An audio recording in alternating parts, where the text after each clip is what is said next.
Okay. Welcome back, everybody. Thank you for joining me. So we are moving on to phase 2 of the how-to video here for Zpocalypse. And so we've already gone over, of course, the setup, and then we talked a good amount for the scavenging phase. And so we moved on. Now we're ready to start phase 2. So the one thing I actually came back with about phase 1 scavenging was actually the hand limit. And so I'm still having some clarifications on that I'm looking up.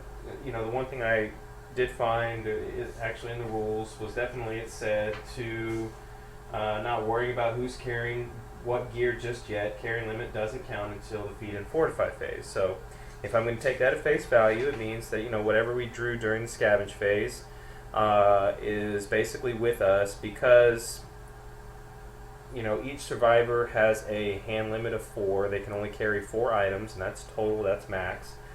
So I thought, okay, well, if they can only carry 4, then we're going to have to discard things. But apparently that may not be the case. And it may make a little more sense during the feed and fortify phase. And I'll kind of go over that as we're getting there. But as right now, we're keeping the hand limits. There's no max right now. So it just, like I said, we'll just play it as there is no max, and we'll see how it goes. If there is somebody out there who wants to fill me in on the actual way it's supposed to be, or maybe have some more insight on that, please let me know. Send me a comment, and we can kind of discuss that and see what may have been the intention there. Okay, so for phase 2, feed and fortify, the first thing we're going to do is we're going to be feeding our survivors. Okay, so each feed and fortify phase, we need to feed the survivors that are with us. Okay, and it only takes 1 food to do that. And we can feed them either regular food, or we can feed them radioactive food. Okay, this squad in particular does not have any radioactive food, so they're all going to be getting regular food.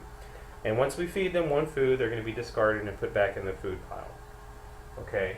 Now, if we did have radioactive food, say like for the second squad, for instance, it would still work as regular food, but we would have to give ourselves a radiation token on the particular, not the particular survivor, but on our board here, to let us know that we'll need to take off 1 point of health from our little wheel here. Okay, and that's when we reassess everything.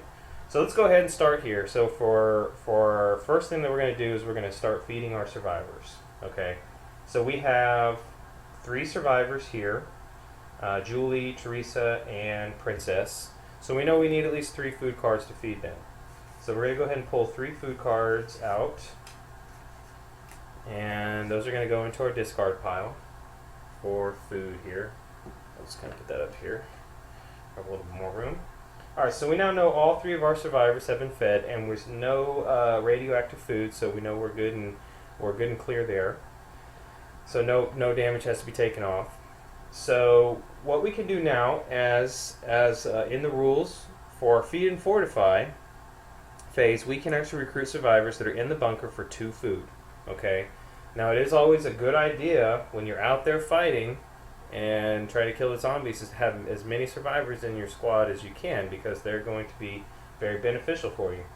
So we know we have some extra food here, so we're going to go ahead and pay that food cost. I'm going to go ahead and give 2 food from this squad, and I can recruit one of the survivors over here. And this will be out of survivors that we already had kind of waiting for us. So we have 2 survivors here, and we have a, what is that, Kelly C? I don't know how to say that, and Lataver Jones. And we can pick either one of them that we want to.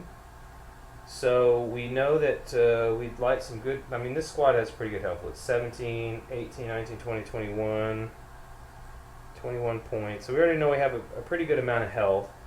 Our movement is only a 5, so we're not the fastest group, but we're not super slow either. And our smarts is 3 for the group, so we know we're doing pretty good on smart. We can't get any smarter from these 2 because the highest one is 3. We might be able to increase our movement by, oh wait, no, we can't increase the movement because it's always going to be our slowest, so that's kind of really pointless to look at. So either we can increase our armor by 1 with either one of those, or we can increase our health just a little bit, like by either 8 or 6 points. So, being first player, we have the choice. I'll go ahead and take this survivor, which has a firearm skill of 2, because we're kind of lacking on our firearm skill in this group. We only had one person that had 1. So we'll go ahead and add this survivor to our squad here. And he's already been fed. Remember, we paid 2 food costs to get him out of the bunker, which means he's already been fed and he's already been taken care of, so he can go in our hand. So as it stands now, we're going to go ahead and recalculate our wheels here. So our firearm skill is now a 3. So we're going to bring this up to a 3. Our melee skill hasn't changed because he didn't add anything to melee. Now he did add 6 points of health to the group, so we're going to go up 6 points on our health. So we're going to go up to 27. And he added 1 for our armor, so we're going to bring that up to a 3 now, which is good. This is a good squad. Our smarts are going to stay the same, and our movement's going to stay the same. Alright, so now we have 3 regular survivors and a dog. The dog can only carry 1 item, and this is actually where it starts to get necessary about the carry limits, is once we start moving down that feed and fortify phase. Okay, and we still have 2 armory cards that are in the bunker. But remember, when you're in the bunker, this is where we're at right now, and with the survivors, there's just free trade that can happen. Alright, especially even with the other squad here. So during its setup, we can be freely trading items as we're in here. So we can go through the armory card and say, okay, there's 2 armories, because we know we need to give our survivor that we just recruited a weapon. So hopefully we have a weapon in the mix, or something that is beneficial to us. So we can either get a riot shield or a bat. I'm going to say we're going to go with a melee weapon here. Oh, the shield can be used as a melee weapon, so that's actually kind of nice. It's really nice. That actually raises up the one on the defensive, so this can be like a really good squad. So I may keep that here, just in case. And I'm going to go ahead and go with the bat. So we're going to give Lathaver Jones, we're going to give him the bat, even though he has a firearm skill. So now we have our 3 regular survivors, which each of them can carry up to 4 and only have 1 weapon equipped. So this will be a total of 12 max that they can carry, and then we have 1 for the dog because that's his special rule.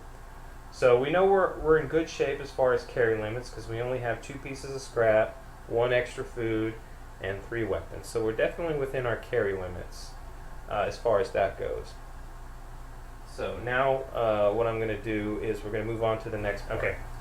So what I wanted to also mention is, let's say for instance you get to the feed and fortify phase and you actually cannot feed one or more of your survivors. The ones you cannot feed, you're going to go ahead and opt back to taking them out of your squad, and they're going to, because they can't fight for you. They're not weak, or they're not strong enough. So whichever survivors you decide you can't feed, they're going to go back to the bunker. Okay, and that's where they're going to sit and wait, maybe to be recruited by another squad, or maybe even food for the zombies if they actually make it there. Now, if you can't feed all of your survivors, and which might happen, you haven't been able to get any food, and none of your survivors can fight for you, there's actually a little special addendum to that. It says that you choose to keep 1 survivor and lose 2 hit points from your squad point total. So after you've actually lost everybody and you lose 2 points, you're going to be pretty low on health because you're only going to have 1 person that is giving your squad health. So let's say for instance we got rid of everybody but her because we couldn't feed anyone. Well, then our new health would be, once we retaliate everything, our new health would be 9, but then -2, so we would be down at 7. So we would be a pretty weak squad at that point. Okay, so once we've decided on all our four survivors and we fed them and then we're happy, then we go ahead and anything that we cannot carry at this point, if we were still too heavy, then all of that would stay in the whatever's too heavy would stay in the bunker. Okay, we wouldn't be able to carry that outside with us. So we would say, okay, we know we're encumbered if we can't have enough space, so we're going to choose what actually stays behind in the bunker. Okay, so that's at that point becomes crucial about what carry limit is once you actually venture outside. Okay, so everything extra is going to go into the bunker, and then you make sure that all of your stats here are reflected properly on your squad sheet. And then you move to the final phase of Feed and Fortify, which is the Fortify part. Now, there is a lot of rules that go into the different types of fortifications you can use, like gates, sandbags, yields, different things like that you can build out. And you have a little sheet here that'll tell you the cost of each things and what you can do.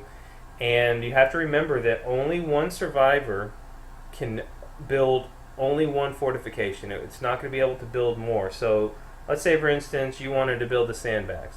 Well, there's no cost for the sandbags. You don't have to spend anything like scrap, but you can only build a max of 4. You can only build a max amount of fortifications as to how many survivors you have. So we only have 3 survivors that can build fortifications. So that means max we'd only be able to build 3 sandbags. Or if we wanted to build a trap, no cost there either, but that takes 2 survivors. So we would still have 1 left over, so we could only build 1 trap and 1 sandbag. And so you kind of understand that. And then these further ones down here require scrap. So if we were going to build those, then we'd have to first have enough scrap to do. So let's say we wanted to build a gate. Okay, that's going to require 1 survivor, but it's going to require a cost of 2 scrap. So we'd have to have enough. So we would have to discard the scrap and put them in the scrap pile, in the discard scrap pile. But it says here, you actually earn points, victory points, for building those, and those are immediate. So if this squad was to build the gate, then we would get 3 victory points. So we'd come immediately over here and move ourselves over 3 spaces for building that gate. Okay. Now, I'm not going to go into all the rules and all the details for the fortifications because there's about half a page of rules that concern those. So just know that only 1 survivor can build 1 fortification each Feed and Fortify phase, and that's all they could do. So 1 survivor can't build multiple fortifications. And then we would do that. Each squad would do that, and they can work on that simultaneously together. They can work on the recruiting, the trading, the getting from the bunker, and putting items in there. And y'all can, the team can handle that however they want to. If they want to fully let player 1 do it, and then go to player 2.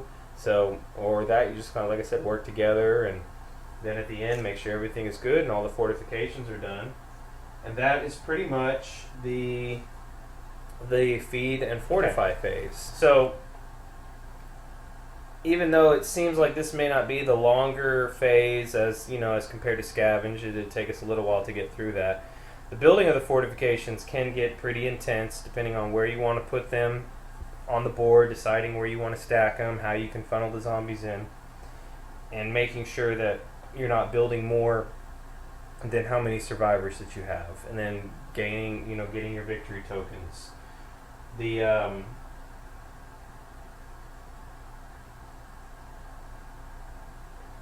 other thing to remember as well is remember we talked about last time, is if you if a particular squad drew a Night Owl card, which actually forced them, it doesn't force them, you have a choice to stay on the tile that you actually drew that turn or that phase. So let's say, for instance, the second player drew a Night Owl when he decided to go ahead and stay out for that phase. Okay, he would actually be outside the bunker, and then would not be able to. He would not be able to do any. He would not be able to do any of the fortifications. He would still be able to do the feeding of the survivors, whatever he had on hand with him, whatever they were carrying, He would be able to feed the survivors, but he would not be able to build any fortifications because he would not have access to the bunker where he's at. And now it's important too that if he's out there by himself, his squad's hand limit is only at the 4 items per squad, and that is important because he doesn't have a bunker to go back and trade items with, or put down what he's got. So the scavenging phase, it takes maybe a little bit of thought on that, is if you're not going to be able to carry all those items back to the bunker because you'll still be out there and they haven't been able to have returned, then that kind of gets a little messed up if you got a lot of extra stuff to bring back. So sometimes it might be a little difficult to interpret those rules and to see maybe was that thought about maybe in this particular instance, but hopefully you just use your best judgment on that. I think as far as how the carrying of the items go and not being able to discard the extra ones back because you have access to the bunker. But yeah, if you just keep in mind that if you're out here for a night owl event, that particular squad won't be able to do any of the fortifications that happen back at the bunker. And that's pretty much it for the feed and fortify phase. Now, once we come back, we'll then go into phase 3, which is the something's happening phase, and that's where things start to get a little bit dicey.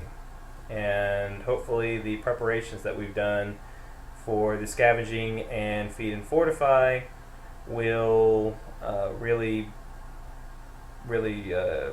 help us out a lot. So when we come back to, I'll have already done the feed and fortify phase. I won't be building any fortifications for this little tutorial.